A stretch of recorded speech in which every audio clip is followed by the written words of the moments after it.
The overnight camping.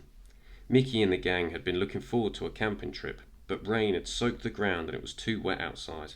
"Ah, nuts," said Donald. "I guess we should just all go home." But Mickey had another idea. They could have a camp inside the clubhouse. The friends pushed aside furniture and made a clearing. Then Mickey set flowers next to a fan and filled the air with the smell of the outdoors. But how could they bring in sounds of the outdoors too? "Oh, Toodles!" everyone shouted.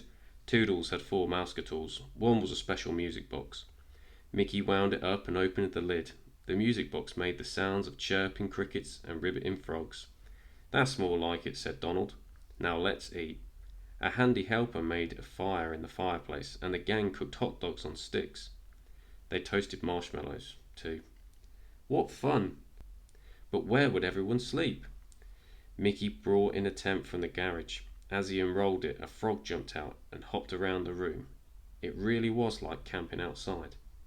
Daisy wondered how they'd get the tent to stand up. They couldn't use the tent stakes. Maybe another mousecatool would do the trick. Toodles had 4 ties. The friends used them to tie the 4 corners of the tent to the furniture legs, and it worked. "You know what it's time for now?" asked Minnie. "Ghost stories." But she wanted something that would give off a light like a campfire. Toodles had a torch. Minnie held it under her chin and began her spooky story. 6 friends were camping on a very dark and quiet night," she said in a whisper. Suddenly they heard a sound. It got louder and louder until, just then, the frog jumped onto Money's head and everyone screamed. Mickey picked up the frog and put it outside.